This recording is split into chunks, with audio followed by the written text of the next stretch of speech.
Here's your Shakespeare word of the day. I tell you the word and I tell you the play. I'm Willie Shakespeare, bard and scribe. Click bell notifications and remember to subscribe. It is very possible that Shakespeare had his work censored when the play Richard II was performed around the start of the 1600s. In order to understand why, we need to set the scene of Elizabethan England. England had Protestant kings and queens. Protestantism is a type of Christianity. Protestantism began around 1517. After that, under Henry VIII in the 1530s, England separated from the authority of the Pope, Pope Clement VII, and the Catholic Church's type of Christianity as well. And the English monarch became head of the national church. That began England's Protestant transformation. England did not stay steadily Protestant at first. Under Mary I, England officially returned to Roman Catholicism. Mary restored papal authority and persecuted many Protestants, which earned her the later nickname Bloody Mary among Protestant writers. So for a few years, England was formally Catholic again. When Elizabeth I came to power in 1558, she restored Protestant rule through the Elizabethan religious settlement. From that point onward, the Church of England remained separate from Rome and the Pope. The monarch remained supreme governor of the Church, and England stayed institutionally Protestant. It only significantly relaxed its stance on Catholics centuries later. Catholics regained civil rights in the 1800s. Elizabeth I died in 1603 at Richmond Palace. Then James I became king. That's Jacobean England. The Latin name for James is Jacobus. The names James and Jacobus seem very different, but a B can become an M as a name moves through places and through centuries. And contractions to words can happen over time too. The English monarch was supreme governor of the church, protector of the religious settlement, and symbol of national unity. So in Elizabethan and Jacobean England, defending Protestantism often also meant defending the political order. In Shakespeare's time there was Queen Elizabeth and then James I, and it was during Queen Elizabeth's reign that the play Richard II was first performed. If it were to contain an anti-Elizabeth statement, then it would be censored or entirely banned. If it were to be anti-Protestant, then it would very likely be censored or banned. The ruling class were wary of the Spanish Armada Catholic attack on Protestant England in 1588, while Elizabeth was queen.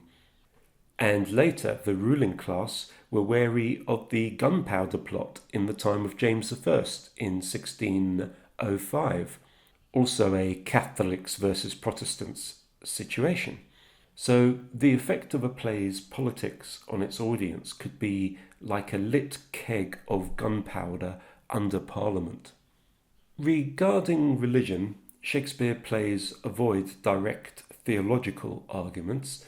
In Hamlet, for instance, the ghost of Hamlet's father speaks of suffering in a state very similar to the Catholic idea of purgatory, a doctrine Protestants largely rejected, but there is enough in the story to show that it is a mystery what kind of supernatural being the ghost is. And regarding the Queen herself, in that context, the ability to put on plays at court required permission from the master of the revels. A revel was another word for a big party. The okay for festivities like plays at court festivities was given by the master of revels. Over time, the role became a general censorship check on plays performed at court. A royal court office known as Master of the Revels. The best known holder of the office during Shakespeare's later career was Edmund Tilney. He served from 1579 to 1610. Tilney was the official who would have reviewed many plays from Shakespeare's era, including works by Shakespeare, Ben Jonson, and other major dramatists. He had authority to suppress material considered seditious, religiously offensive, politically inflammatory, or dangerous to public order. How censorship actually worked. A playwright or company submitted a script manuscript. The master of the revels might approve it, mark deletions, require revisions, or forbid performance. Sometimes the censorship marks survive in manuscripts. The famous deposition scene in Richard II, where Richard II formally surrenders the crown, is assumed to be missing from the earliest published versions of the play. In later years it is seen in old copies of the play, but the earliest copies seem to have not had that scene in them. The first three printed quartos of Richard II, 1597, 1598, and an early 1608 printing, do not have the crucial deposition passage, Act 4, Scene 1, in modern editions. Then a later 1608 quarto suddenly includes it. It advertises this fact on the title page. Quotes, with new editions of the Parliament Scene and the deposing of King Richard. That wording tells us the deposition material was considered notable. Some historians see this as strong evidence that the scene had previously been suppressed or withheld for political reasons.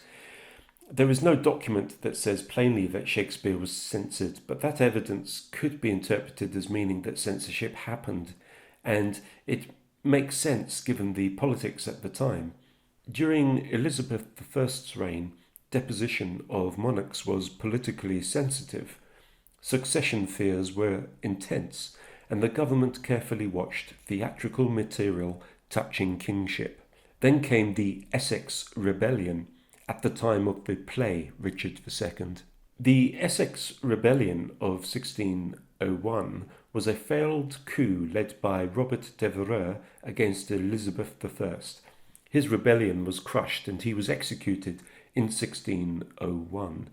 After this, the political danger of the deposition theme became unmistakable. One of the most explosive moments in the play is Richard surrendering the crown.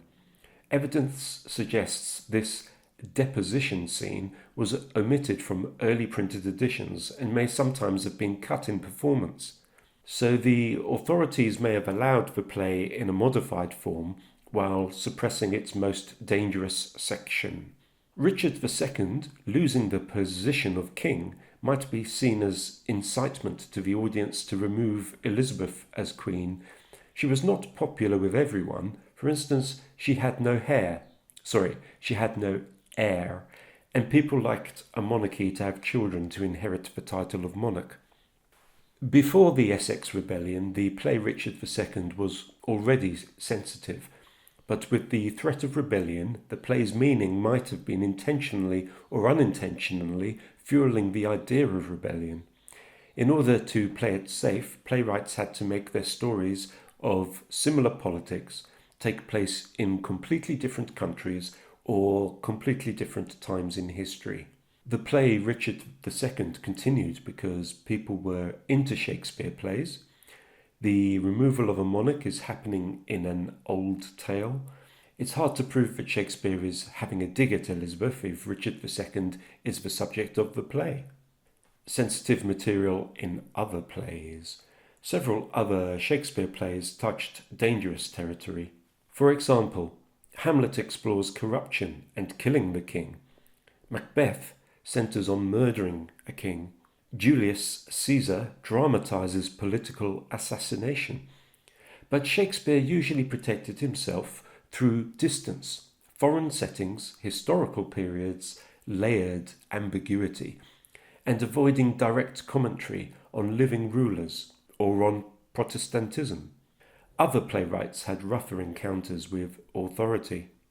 Ben Jonson was jailed, Thomas Nash faced suppression, and theatres were occasionally closed entirely.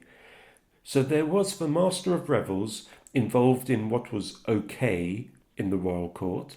On top of that, there was formal control over printing through institutions like the Stationers' Company, which managed licensing and publication rights of books.